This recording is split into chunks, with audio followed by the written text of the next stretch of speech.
ओम सूर्याय नमः। मैं आमंत्रित करता हूं आपको दुनिया के सबसे बड़े इको फ्रेंडली पर्व और मैं यहां तक बोलूं कि इकलौता सबसे महत्वपूर्ण फेमिनिस्ट त्योहार के अध्ययन के लिए बिहार, पूर्वांचल और झारखंड में आइए, अध्ययन कीजिए, जानिए, फिर कुछ बोलिए, क्योंकि बोला गया है ना कि 21वीं सदी में नॉलेज इज पावर। यस, 21वीं सदी जो है नॉलेज इज पावर है ना। तो दोस्तों नमस्कार। हाँ दोस्तों, आपने सही समझा। मैं आज बात करूंगा छठ पर्व, सूर्योपासना और आस्था का महापर्व के बारे में। हाँ दोस्तों, जैसा कि 21वीं सदी में बोला गया है कि नॉलेज इज पावर, तो बात ही भी होगी नॉलेज के बारे में। बहुत सारी मिथक, बहुत सारी भ्रांतियां जो हमारे बीच में व्याप्त हैं और जिस प्रकार हम सनातन धर्म को बोलते हैं कि बहुत ही बुरा है, तो मैं बताना चाहता हूं दोस्तों कि एक बार जब भी कोई ऐसी बात करता है आपके समक्ष, उसे बोलिए कि एक बार आए बिहार, झारखंड, पूर्वांचल के इलाके में। और अभी मैं ऐसा बात क्यों बोलूं, अभी तो देश विदेश में हर जगह जहां यहां के लोग हैं, यह पर्व बहुत ही आस्था के साथ बाकी और राज्यों के लोगों द्वारा भी मनाया जा रहा है। और मैंने अभी आपसे बात करी इको फ्रेंडली, फेमिनिस्ट की बातें। जहां तक लोग बोलते हैं ना कि सनातन धर्म में छुआछूत में बहुत सारी बातें, औरतों को, दलितों को अलग करने की बातें लोग करते हैं, तो मैं आज कुछ अनछुए पहलुओं को आपके बीच रखूंगा। आप मेरे साथ कुछ मिनट बने रहें, मैं आपको बताऊंगा कि जानकारी क्या है और कैसे है। बताते हैं कि भारत में सूर्योपासना की परंपरा तो ऋग्वेद काल से ही शुरू हो रखी थी। बहुत सारे इसके प्रमाण हमारे इतिहास में व्याप्त हैं और सूर्य को आरोग्य का देवता माना जाता था, जिस कारण सूर्योपासना होती थी, होती रही है। और पौराणिक लोक कथाएं भी बहुत सारी हैं। यह कब से इसका प्रादुर्भाव हुआ, छठ पूजा का कब से प्रादुर्भाव हुआ, इसका कोई सटीक समय नहीं है। क्योंकि ऋग्वेद काल की बात करूं, माता आदिति द्वारा छठ पूजा की बातें भी लोक कथाओं में बहुत तरह से आती है। महाभारत काल में द्रौपदी के द्वारा भी छठ पूजा की जाती रही है।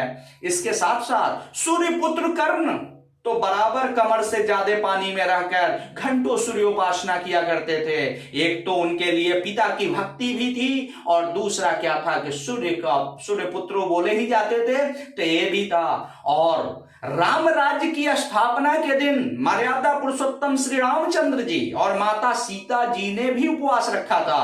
और आप लोग सारे जानते हैं कि कार्तिक मास के षष्ठी तिथि को राम राज्य की स्थापना हुई थी। जैसा कि रावण का वध हुआ तो दशहरा मनाया गया, जिस रोज पुष्पक विमान से सारे सीता, राम, लक्ष्मण, माता और सारे जब वानर सेना और सारे जब अयोध्या पहुंचे, उस रोज दीपावली मनाई गई उनके स्वागत के लिए। और राम राज्य की स्थापना मर्यादा पुरुषोत्तम श्री रामचंद्र और माता सीता का जो वह स्थापना जब की गई, उस रोज माता सीता और मर्यादा पुरुषोत्तम श्री रामचंद्र जी द्वारा उपवास रखा गया। वह दिन और कोई नहीं, कार्तिक मास की षष्ठी हुआ करती थी। और षष्ठी के दिन पर्व होने की वजह से इसे छठ के नाम से भी जाना जाता है। मेन बेस क्या है?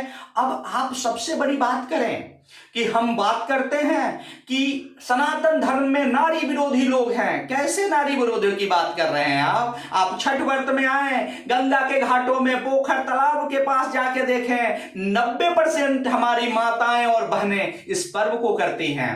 अब बात करते हैं लोग कि दलित विरोधी की। मैं बात करता हूं किस दलित विरोधी की आप बात कर रहे हैं, किस छुआछूत की आप बात कर रहे हैं। छठ पूजा जिसमें सारे अर्घ डाले जाते हैं, रख के हम ले जाते हैं दौरा और कलसुप, वो हमारे समाज के सबसे वंचित वर्ग के लोगों द्वारा बनाया जाता है, जिस कारण उनको कुछ आय का साधन हो। ये उस समय की परंपरा मैं बोल रहा हूं, ऋग्वेद काल की मैं परंपरा बोल रहा हूं। बिना उनके द्वारा दिए गए सूप और दौरे से हमारी पूजा संपन्न नहीं होती है।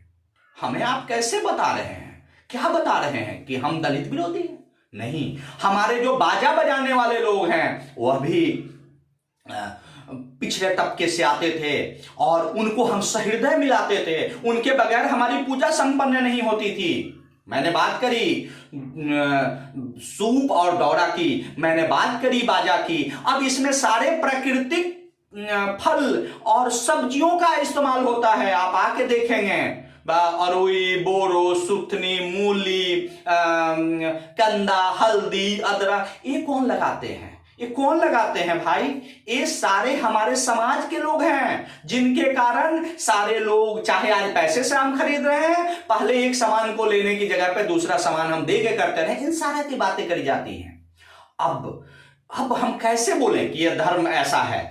और एक ऐसा त्योहार जिसकी मैं बात कर रहा हूं 4 दिनों तक चलता है, और यह त्योहार शुरू होता है कार्तिक मास के शुक्ल पक्ष चतुर्थी के दिन, जिसको नहाए खाए के शुरू से होता है, जिसमें व्रती बिल्कुल शुद्ध मन से लौकी और चावल का और दाल का सेवन करते हैं। उसके अगले दिन पंचमी तिथि को खरना, जिसको लोहंडा भी बोलते हैं, उस रोज चावल और साठी के चावल की खीर गुड़ के साथ बनाई जाती है, और ईख के रस मिल जाए तो अति उत्तम है। और पूरे 12 घंटे नहाए खा के बाद का जो होता है, पूरी उपवास के बाद शाम के दौर नहा धो के बिल्कुल ही जमीन पे बैठ के आम की लकड़ी पे बनाया जाता है, उसका इस्तेमाल करते हैं। उसी रोज रात को महाषष्ठी और सूर्योपासना के लिए जो पकवान बनने होते हैं, गुड़, देसी घी, आटा, बहुत अभूतपूर्व, और उसका सारा कुछ बनता है। और अगले दिन और खरना के बाद से लगातार 36 घंटे का निर्जला व्रत।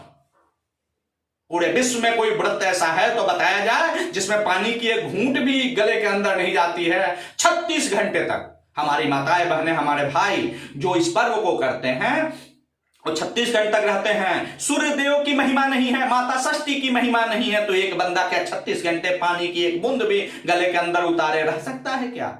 और पूजा करते हैं। सामाजिक समरसता का परिवार इसमें देखा जाता है। नदी, तालाब, जोहर पे जाके सारे लोग इकट्ठे होते हैं। और स्वच्छ भारत मिशन का सबसे बड़ा समर्थक है, आज नहीं पूर्वजों के जमाने से, सदियों के जमाने से, साफ सफाई का अंबार। किसी को कुछ बताने की जरूरत नहीं होती है, सारे लोग रास्ते, नाले, घाट, सबकी साफ सफाई की जाती है। बिल्कुल लोग उस पूजा के सामान को हाथ लगाते हैं तो कहीं मेरे मुंह में ना चला जाए, हाथ को धो लेते हैं, और बिना धोए कहीं पैर ना लग जाए, और बिल्कुल इतनी साफ सफाई की बात हो जाती है। किसी को कुछ बताने की जरूरत नहीं होती है। कोई ऊंच नीच यहां पे नहीं होता है, कोई जातिगत भेदभाव नहीं होता है। राजा रंक सारे एक कतार में नदी के किनारे होते हैं। और फिर बोला जाता है कि हमारा सनातन धर्म बेकार है। क्यों बेकार है? पूर्वज इसी तरह जीते आए हैं। बदनाम करने की कोशिश जो की जा रही है वो बहुत गलत है। बदनाम ना की जाए, आप जानिए। और सबसे बड़ी बात है, कुछ हमारे आपके जैसे लोग भी उनके पक्ष में बात करते हैं। आप जानिए, 21वीं सदी में जो मैंने पहले बोला था, नॉलेज इज पावर, नॉलेज जरूर लेनी जरूरत है कि किसी भी पर्व त्योहार में किसी भी धर्म विशेष का कोई जयकारा नहीं लगता है, कोई नारा नहीं लगता है, कोई भेदभाव नहीं होता है। पूरी तरह प्रकृति पे आधारित है, पूरी तरह प्रकृति पे आधारित है। सीजनल फल सब्जियों का इस्तेमाल होता है, और किसी भी ज्यादा पैसे की जरूरत नहीं है। और इसमें सबसे बड़ी बात है कि सरकार को भी किसी चीज को मना करने की जरूरत नहीं है कि अभी इंटरनेट सेवा बाधित कर दी जा रही है, करने की जरूरत नहीं है। कहीं कोई दंगा फसाद नहीं होता है, कहीं पे शांति समिति की बैठक नहीं करने की जरूरत होती है। सामाजिक समरसता, प्रकृति पे आधारित, आरोग्य से, सूर्य को आरोग्य का देवता बोलते हैं, और पराबैंगनी किरणें, और जो अभी मकर राशि से कर्क राशि और कर्क राशि मकर राशि की तरफ सूर्य का जो उत्तरायण और दक्षिणायन की कहानी है, उसमें ये कितना आता है। और सबसे बड़ी बात दोस्तों, सबसे बड़ी बात कि कोई कहीं पे भी किसी को मीट मछली की दुकान बंद कर दो, शराब का ठेके बंद कर दो, किसी को कुछ कहने की जरूरत है। लोग अपने आप, माने कि जिसको सेल्फ डिसिप्लिन बोलते हैं, सेल्फ डिसिप्लिन अगर सीखनी है तो इस पर्व में आके सीखें। यहां पे आके आप देखेंगे कि सेल्फ डिसिप्लिन कैसे होती है। क्या बच्चा, क्या बूढ़ा, क्या छोटा, क्या बड़ा, क्या रंग, क्या राजा, क्या माताएं, क्या बहनें, क्या पापा, क्या चाचा, क्या ताऊ, सारे पर्वमय माहौल। अरे भाई क्या बात है। और भक्ति की बात करें, यहां पे भक्ति की बात अगर करी जाए माय डियर फ्रेंड्स, तो मैं आपको बताना चाहता हूं कि अभूतपूर्व अभूतपूर्व, और इसके जो गाने हैं ना, क्या काचही बांस के बहंगिया बहंगी लचकत जाए, ओह क्या है, क्या है। एक मध्यम वर्गीय परिवार, एक गरीब परिवार का पारिवारिक समरसता, सामाजिक सामंजस्यता को बनाए रखने का कैसे काम करता है।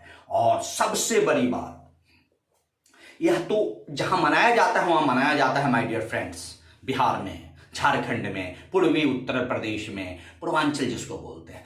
आप आइए, अध्ययन कीजिए, इतिहास में जाइए, इतिहास को जानिए, और जानने के बाद कोई कमेंट कीजिए माय डियर फ्रेंड।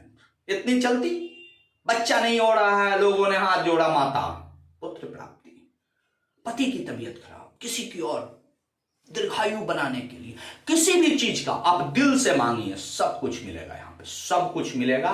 तो दोस्तों, वीडियो कुछ लंबा होता जा रहा है, मैंने कुछ आपको रिफ्रेश करने की कोशिश की है। बाकी आप जाइए, अध्ययन कीजिए, मेरा सिर्फ ये मानना है, अध्ययन कीजिए। और अगर आपको लगता है कि और भी ज्यादा जरूरत है, इसका पार्ट 2 पार्ट 3 भी मैं लेके आऊंगा, विस्तृत बातें करेंगे हम यहाँ पे आके।